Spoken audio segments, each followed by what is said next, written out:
Nikola Tesla, Albert Einstein, Teddy Roosevelt. What do you think they'd have to say about what's going on in the world today?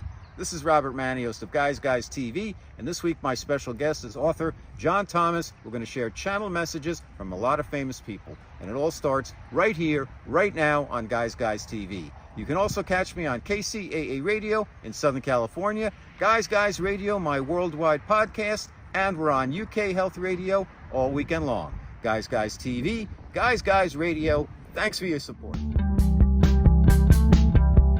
Okay, Guys Radio, it is the interview portion of our show, and today we're going to talk about extraterrestrials, but in particular, we're going to talk about the Thiaoouba Prophecy, which is a book about a group of extraterrestrials who are in kind of like what I would call, I guess, like the ninth dimension.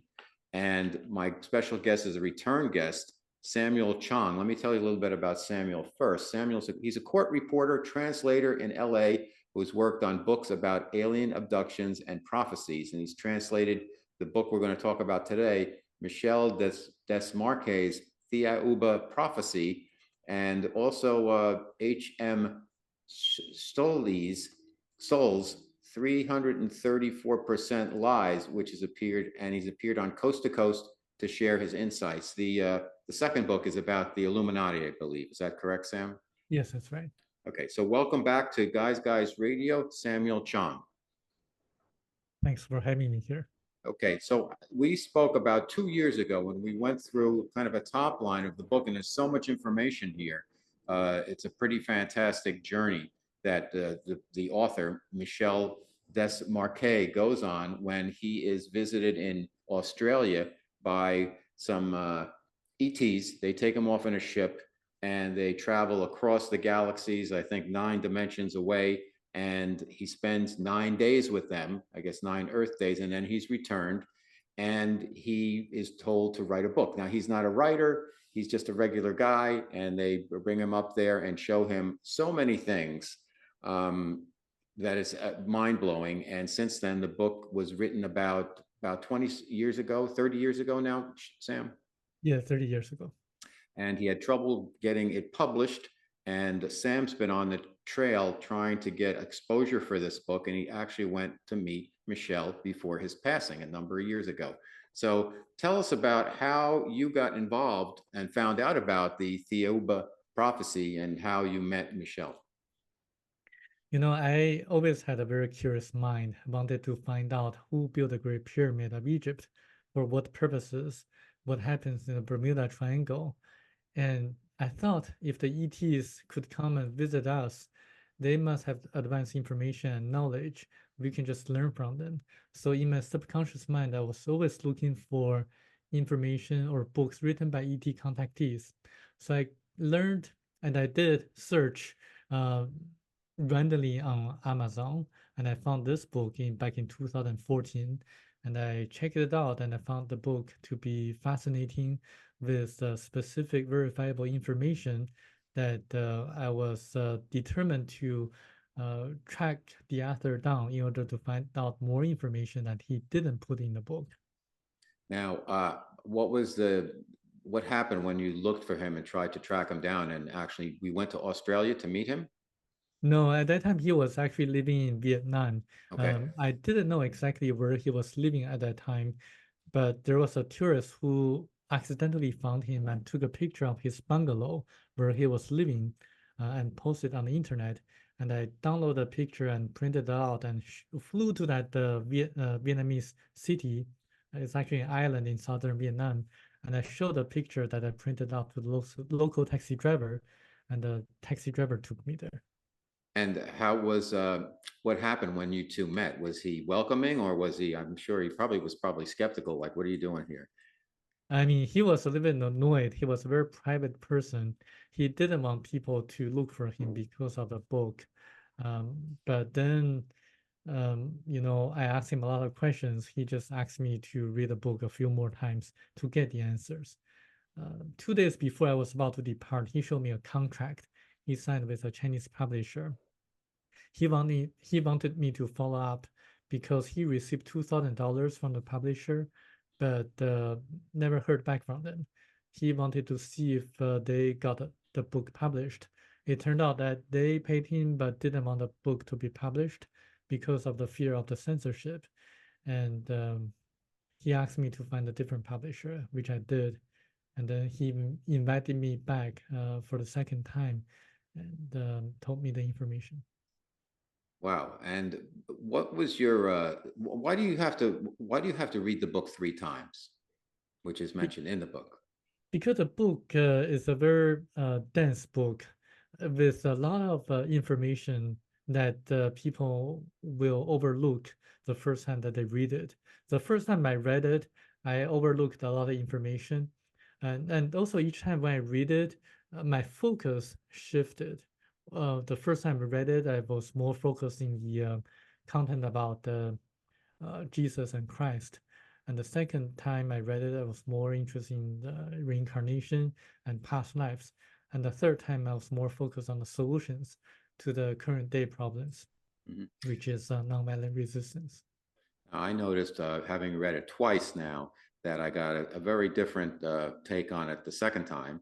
And it was like I hadn't read the book before for some reason. I'm wondering, do you feel that the book is charged in any way in terms of, you know, with the intention of the channeling, maybe of the Thiaoubas, to put into the book some type of charge for when you read it, that there's like I don't know what you would say, I don't know the right word for it right now, but some type of thing that comes over you where The you're, vibrations might be yeah, different. yeah, Yeah. I, And yes, indeed, when I read a book, I feel a different sense, kind of a feeling.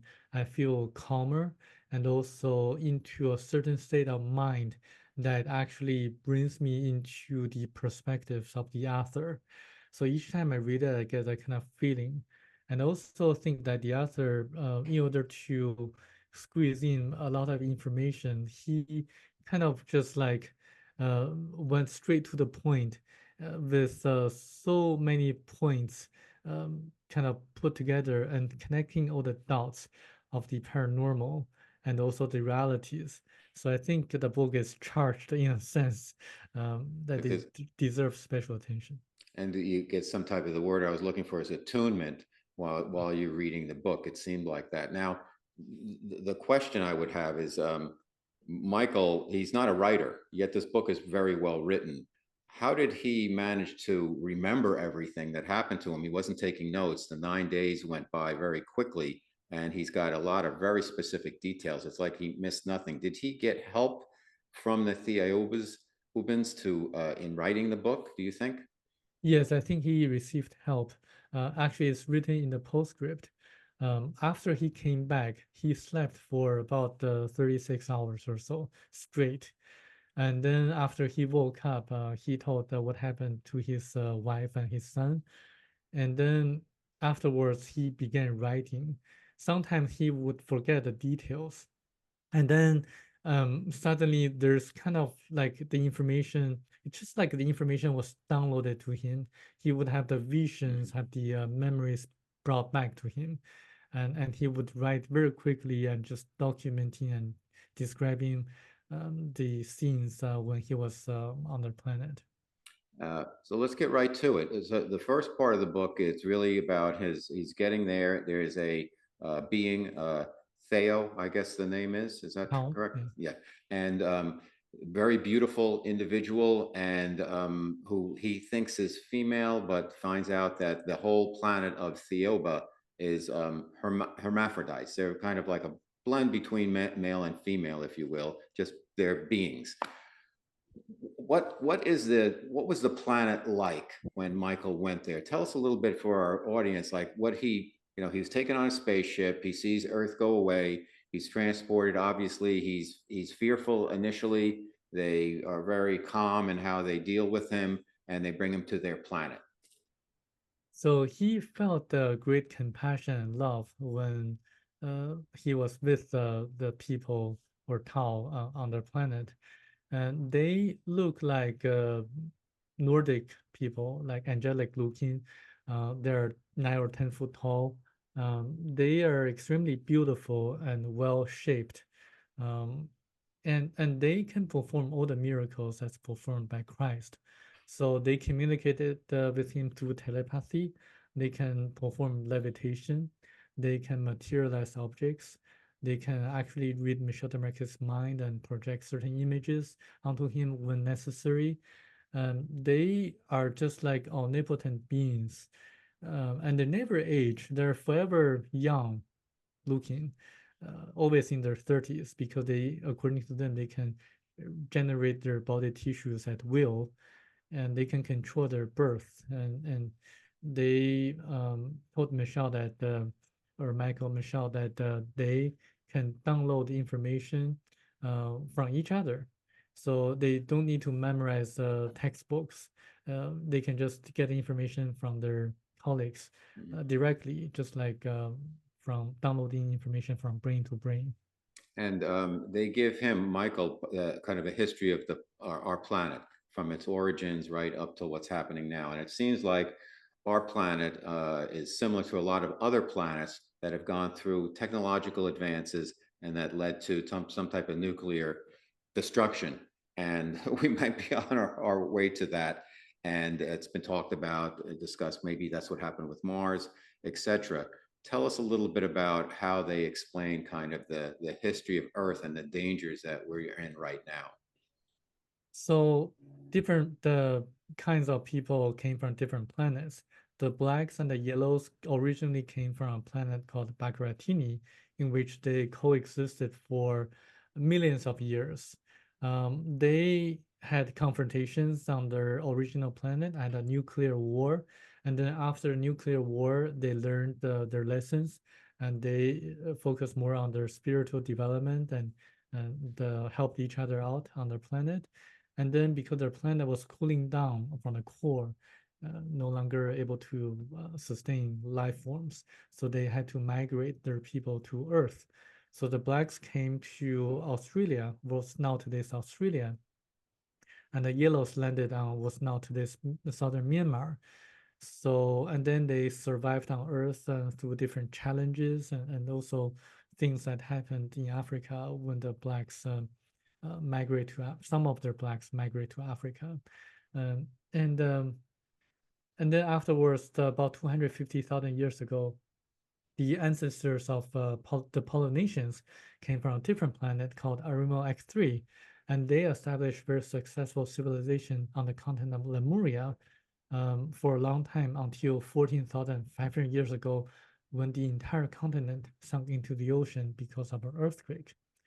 Um, after the Polynesians came to Earth, the Caucasians came and landed in Atlantis, and then some of them migrated to Northern Europe, and then Where Atlantis. did they come from? Where did the Caucasians come from? It's not told in the book.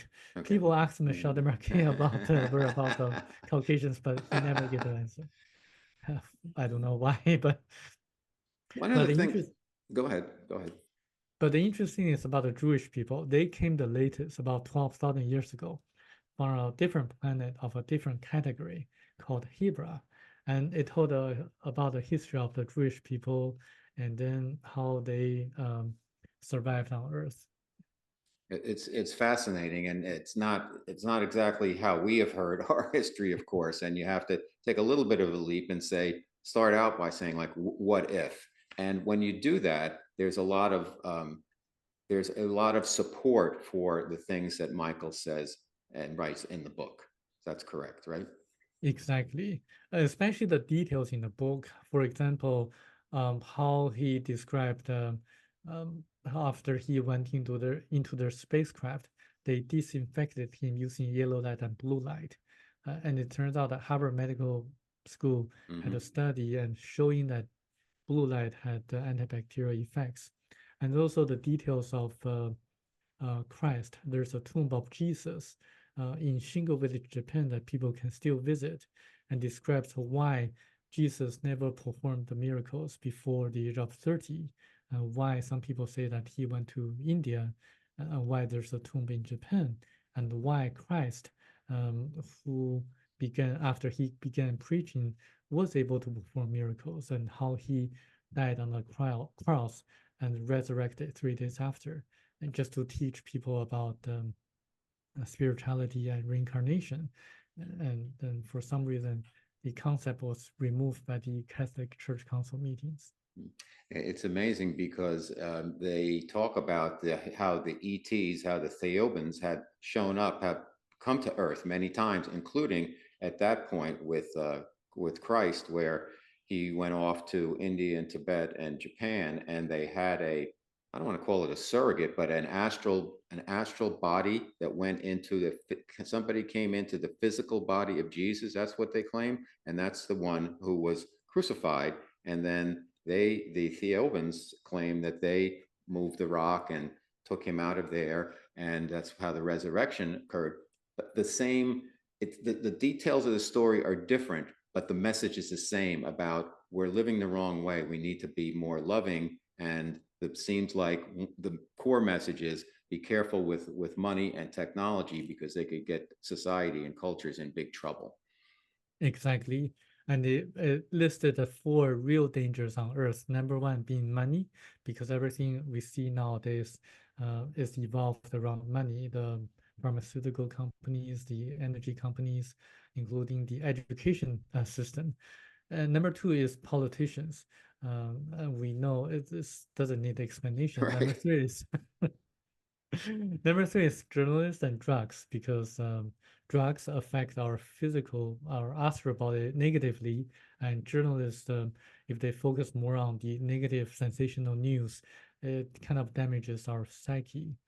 And number four is religions, organized religions, because they distort the original teachings of Christ and uh, spiritual masters. And people can just look inside for answers. They don't need an intermediary agency to find answers. And because when God created us, it inserted a tiny portion of itself to each one of us. So we can connect to God just by praying, by having a meditation, or just have a good night of sleep in dreams. We should look inside for answers. And the kingdom of God is within you. That's the verse in the Bible. So there's a lot of similarities. Just the detail and how the story came about is a little bit different. It's a real eye opener, but if you connect the dots, it seems to work together. My special guest on Guys Radio is Samuel Chong. We're talking about the book, The Thiaoouba Prophecy by Michel Desmarquet, and it's just fascinating. So where exactly is Thiaoouba? Thiaoouba is actually in our Milky Way galaxy. Is I don't know how far it is, but in our Milky Way galaxy, there are three Category 9 planets like Thiaoouba, who kind of guide people who live on lower categories of planets. We are currently living on Category 1 planet, which is the lowest category. We are just like elementary school students, and they're just like college professors guiding us to the right direction. They have in the past intervened and guided us. For example, they were responsible for the destructions of the two cities, Sodom and Gomorrah. They were responsible for leading Moses, helping the ancient Hebrews out of Egypt. They used a special force to part the Sea of Reeds, not the Red Sea, but the Sea of Reeds, and they gave manna to the Hebrews so they can survive during their journey to their destination. And they were responsible for the birth of Jesus and Christ. And they actually helped the US government during World War II by preventing Germany from being the first country to develop the atomic bomb, because they believed that the US government at that time was more sincere than the Germans in ensuring and protecting individual liberties. And things probably have changed now, but I think they sometimes intervene and help us indirectly and directly. Okay. And then as part of that, the obvious question comes up, well, how about the two bombs in Japan? And they claim that, ultimately it saved more people. But you've got to think if they're so advanced. And I had a couple of questions when I was reading the book. One was, couldn't there be another way instead of having those horrible destruction of those two cities in Japan to prevent more lives? It seems like that's kind of like a government position. And the other thing is, they were all about, preservation of life, yet it seemed like they ate meat, but in forms of like a distilled down version and little items that they ate that would keep you had a time release nutrients, but it seems like they still were eating animals and fish, etc. Talk to us about those two things. Okay. They, according to them, sometimes intervene directly and indirectly. For example, when they couldn't find a single spiritual person in the two cities, Sodom and Gomorrah, they destroyed the two cities because they're just like cancer cells. And to prevent them from growing and spreading to other parts of the body, and to prevent the people in the two cities, um, damaging the psyches or spiritual development of others who were in contact with them, they had to destroy the two cities, removing the cancer cells or the tumors. And during World War II, I did some research. There was a German scientist called Dr. Heisenberg, who was far more advanced than the American scientist in developing the atomic bomb. But for some reason, he made a very stupid mistake that he shouldn't have made. And he wrote a report that was delivered to Hitler. And Hitler read the report and believing that Germany at that time didn't have the sufficient natural resources to develop the atomic bomb. So he gave out a plan. And so they kind of intervene indirectly because everything has to run its course. And Hitler has to learn his lessons because after he dies, he had to kind of witness and experience all the pains and sufferings of the people he hurt and damaged. And this is like a natural evolvement. We have to learn our lessons. We have to run our course in order to experience and gain the spiritual insights when mistakes are made. And by preventing Germany from being the first country to develop the atomic bomb, they think that they kind of prevented two-thirds of the people from dying, and saved about two-thirds of the people.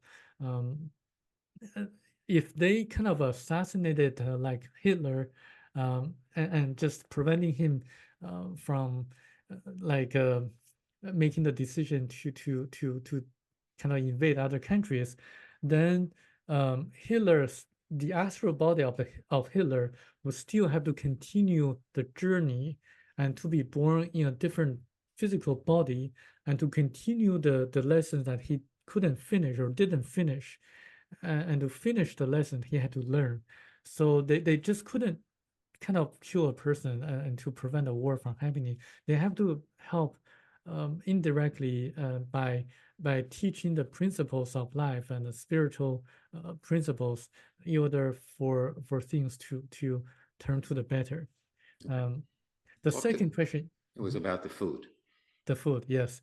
Um, they do eat meat and they kind of like fish, and it's like they say that human beings are special because we have sparkles of the creator. When the creator made everything, they made human beings as a special form of physical body so that it can experience everything that we experience. We send feedbacks to the creator, the great ether or God, because we have a tiny portion of God itself. So in that sense, human beings are able to kind of send a feedback to God. And we have 9 different bodies, not just the physical body, but also astral body, and psychotypical body and other bodies. And most animals only have like 3 bodies or so, like an ox or a cow. Um, and it's by nature that there's a food chain. Like they have to survive by eating certain kind of food. And human beings, by nature, we are to eat um, animals and also meat as well, in addition to fruits and vegetables. And this is kind of like a natural evolvement. But we should only take what we need. We should not take or waste a lot of foods or animals. Understood. And when they talk about the problems with money, it's really not about money itself, because money is kind of an exchange of energy in certain ways, but it's about the devotion to money, the putting money on a pedestal above human life and about respecting other human beings, correct?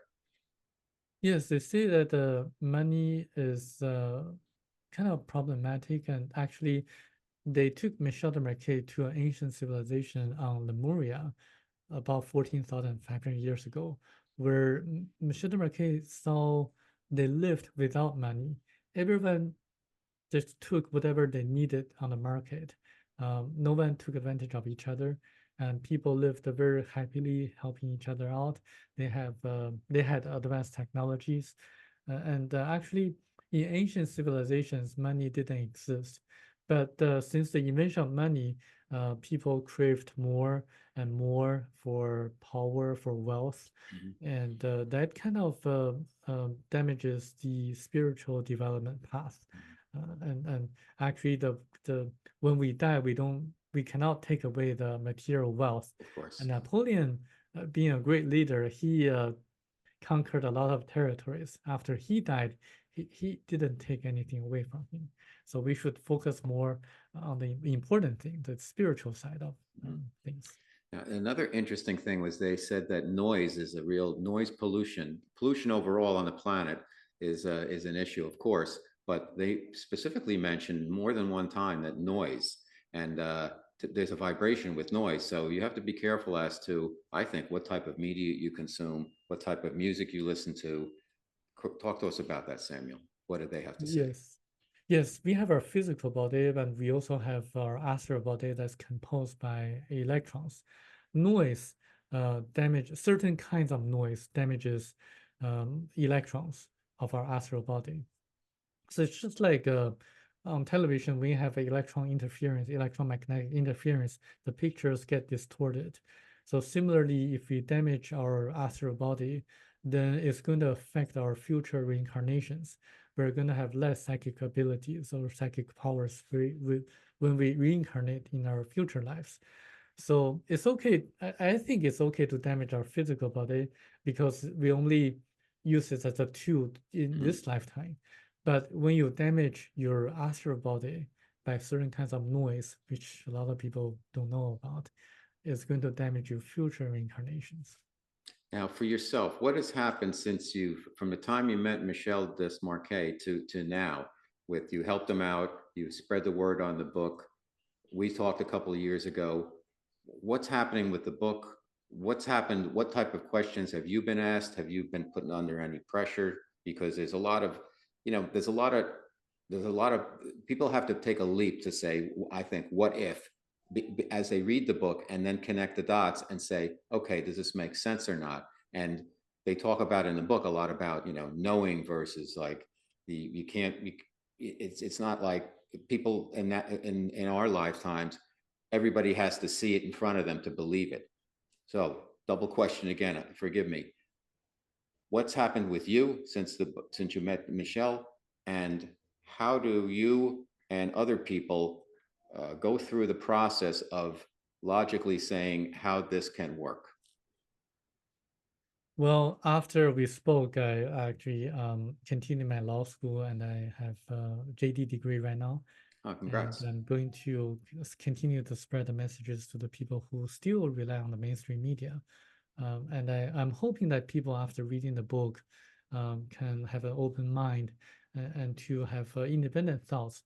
And I think it's important for people to know this, that we are bombarded by the information that has certain kind of agenda. If you look at what happened a few years ago, if you look at what's happening now in the world, the conflicts in the world, in the Middle East, Russia, Ukraine, and Mhm. China and Taiwan, Okay.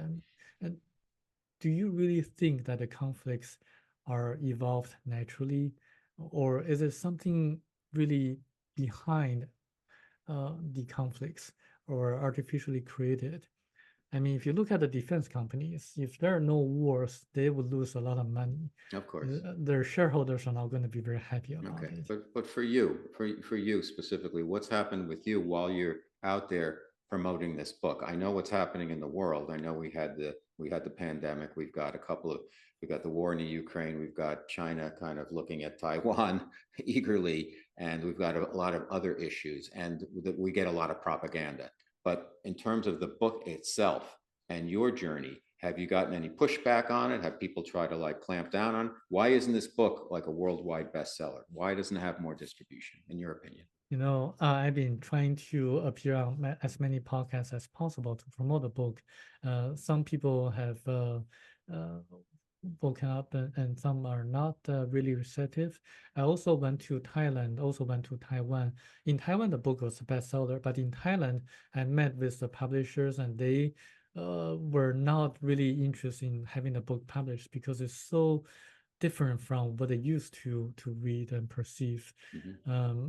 And this is kind of like a pushback, but I'm still trying to do my best because I do think there's a opposing force that's causing a lot of issues in the world. And if we don't do something, then I think we Yeah. are going to be heading a catastrophe.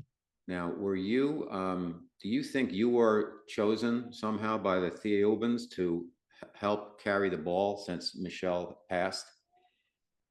When I met Michelle, he told me that the Theobans told him that someone was going to be looking for him, and he said that to me, and I thought that must be me, and I'm going to do my best to pass the messages to as many people as possible, and I think I'll succeed in some way, and I hope that everyone can join me. Now, would you like to visit Thiaouba? And have you been contacted by them? No, I haven't been contacted by them. I would definitely love to visit them, um, but I don't think I'm ready yet because my life mission is to wake people up here, and I'm going to kind of uh, come into different groups of people and to try to spread the messages. And I think it's kind of important to navigate the system in a way that Sure. people can be receptive to the messages. Mhm. If you did come in contact with them and you did visit Thiaoba, what would you ask them?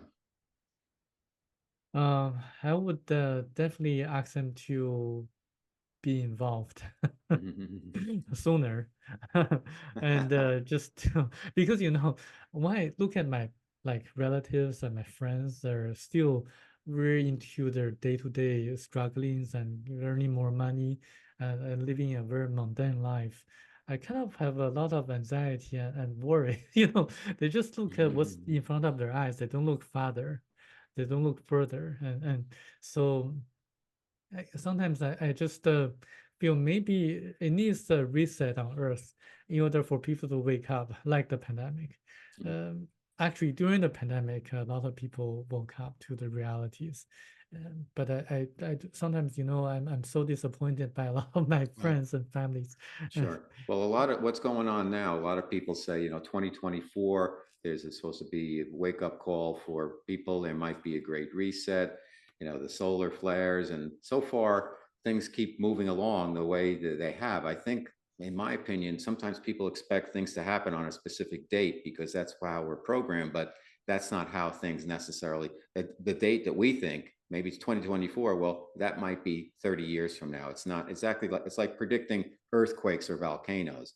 They should happen at a certain time, but sometimes it doesn't always happen that way on our schedule based on our understanding. What's your thought on that, Samuel? The past is fixed, but the future is changeable. A lot of events in the future depend on the collective consciousness of human actions.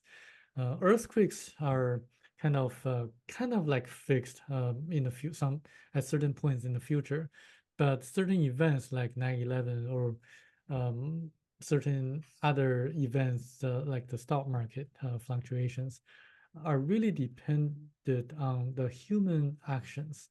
So this is why I think the increasing the awareness, having spiritual knowledge is so important because collectively we can change the future for the better. So it's a collective consciousness. So a lot of the things we're going through, we have created on our own. And a lot of it is about this people are not, they're not asleep, but maybe they're sleepwalking in their day-to-day lives. And maybe it's designed that they're put under so much pressure that they just have to, they're focused on the money. They've got the entertainment. It's the whole bread and circus thing. They're giving things to entertain them, and then they make money, and there's materialism. And it's exactly what they're talking about in the Thiaoouba Prophecy. Exactly. When people have the opportunity to help others, to help the poor, and to be more compassionate, they don't. For example, my in-laws, my family in-laws, whenever they take pictures, it's always them eating, like in a very big table, and they play mahjong all the time. Like it's just like a waste of time. And I really cannot express how frustrated I am when looking at them taking the pictures, showing them how useless they're devoting their time. I mean, it's a shame actually when they can help others and help the people around them. They don't. Well, everybody's, consider this, maybe everybody's on the same path, but there are different points in the path. So it's when you start to wake up, like somebody like yourself, you see that there's so many sleeping people around you, and it can become frustrating. You can feel yourself isolated a little bit from even old friends. And I've experienced that also. But then I realized, well, we're all headed to the same place, but we're just on different paths and maybe different timetables. And we have to be careful not to, say, judge others for the way they're living their lives. They're on their path. And the best we can do is, it's like you can bring the horse to water, you can't make them drink. It's like we can show people what's going on, but we can't necessarily make them believe certain things. And you see, it's happening right now, each and every day. So let's get back to the book for a little bit more. We talked about Jesus. We talked about technology. We talked about how they get food. Um, they also had something that I thought was pretty cool. The way they got around was similar, and this was throughout the book, where a lot of their behaviors mirrored things that we've seen on Earth in the past. Like they got around on what I would consider kind of like a flying carpet that they controlled kind of telepathically. Talk to us about some of those other that and some of those other things where we're actually doing that, or we have done that, like the Easter Island statues, things that make sense, but when you're reading it, you're saying, oh wow, that's really out there. And then when you put it together, these things have happened on Earth. Yes, like the pyramid, the Easter Island statues of Moas, they were actually built using anti-gravitational technologies and supersonic vibratory system to cut the huge stones in a very precise manner. And this is a technology that we had in our ancient civilizations, Mm-hmm. and also the Theobans also have. This is why when they move around, they use the same technology to neutralize gravity and use a special force to move around. And I think they say that we actually have this kind of technology nowadays, so because of the special interest groups, they prevented this from being commercialized. So this is their wake up call. I mean, we use petrochemicals, we use the current energy that's really not environmentally friendly. We should change it using like hydrogen engines or this kind of technologies to improve our environment. And they do have other kind of technologies and mostly um, kind of esoteric beliefs or systems and to take people to their past lives. We can do that through kind of past life regression using hypnotherapy, but they can just do that using their intention, and they have all this kind of miraculous abilities. A lot of the things they're doing and they explain in the book are things that are happening, are available, or have happened in the past. The reason I mentioned like the flying carpets is that's part of mythology from the Middle East, of people flying around on carpets. Where did that come from? And then you see the drawings of spacemen on the walls in some of the caves. Where did that come from? So apparently they've been here and out of here many different times. Do you know, or did they mention anything about their interactions with other highly evolved beings like themselves? When Michel Desmarquet was on their planet, they showed him 147 corpses of Mm-hmm. ETs from different planets of a lower category. And they say that those corpses were people who were like very important in their course of events in the history, just like Jesus Christ He to was the us. only human out of that group that they had, right? Yes, exactly. So Yes. why did they have? I didn't quite understand why they kept the corpses, as claimed in the book, of all of these influential people or beings from all different planets across the universe. Because in the Milky Way galaxy, there are three Category 9 planets, like Thiaoouba, and each Category 9 planet is in charge of different area or locations of planets which are evolving. So they are like just mentors in charge of a different geographic area. The Thiaoubans are in charge of us. So this is why they have been involved in our history in the past. Now, when we hear things about, the Galactic Federation, are they part of that? Because it's not mentioned in the book that how they work as a council with any other beings, but you hear about that now all the time, that there's a federation and they're looking at Earth and talking to each other and all these different types of beings, but I never see anything about the Theobans. Right. The Theobans don't mention anything about the Galactic Federation. To those people who are into galactic federations, ask them about the specific verifiable facts that people can validate and verify. But this book, Thiaoouba Prophecy, contains a lot of the specific verifiable facts that people can validate. And I think it's important to know what's real and what's fantasy. Very, very interesting book, The Thiaoouba Prophecy, Thiaoouba Prophecy, ET Technology, the meaning of ET life, ET's friendly warning to us, and just an amazing book by Michel Desmarquet. And Samuel Chong is really taking the lead in sharing this message, because really what it's about is the message. And although the beings from Thiaoouba, they perform, according to the book, godlike uh, behaviors. They also are not God, but what they do may seem godlike to us because we're at a lower portion of the uh, dimensional food chain, if you will. So we could see some of the things they've done is like, oh, God did that, but they also are part of, as we are, the great spirit, great God. So they're not saying that they're God, but they can do things that are way beyond us that seem godlike. Is that correct, Sam? That's correct. Actually, above category 9, that would be category 10. That would be the creator of the universe, the great ether or God. They can join and rejoin the great ether, appear and disappear at will. They say that joining or rejoining the great ether is a bliss, is a wonderful feeling, which is much a better feeling than some of the feelings that people who experience near-death experiences experienced. Mhm. So it's a very, very wonderful feeling. But God is not that God doesn't have a shape, doesn't have a figure, doesn't have a body. It's a pure spirit. But the Thebans have physical bodies.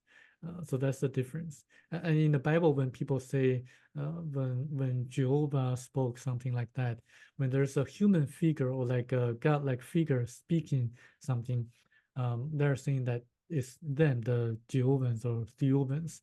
But God, the creator of the universe, is a pure spirit without Mhm. a physical body. Got it. Samuel Chong, always fascinating to talk to you. I admire your courage coming out here on the air, spreading the message. I mean, Michelle is gone. You've got the book. Do you have, tell people where they can pick up the book, and where are you in the getting a mass distribution and publishing deal for this book? Where can people find it as it is, and where are you in the process of getting a big deal for this? The book can be found on Amazon by searching the title Thiaoouba Prophecy, Thiaoouba Prophecy. For people who want to listen to the book, people can find it on Audible, and it's read by a British person, so that people can pay more attention to. Fantastic. And And again, 3 times, right? Yes. Yeah, read it 3 times. Thiaoouba Prophecy. Yeah, Well, you've been on the show twice. Let's wait a little while, and I'm going to read the book again, and then we'll have you come back on and we'll talk it one more time. great. Thank you, Thank you. Sam. If you enjoy the guests and content I bring you each and every week to Guys TV and Guys Radio, please support us by subscribing to our channels and platforms. Thank you.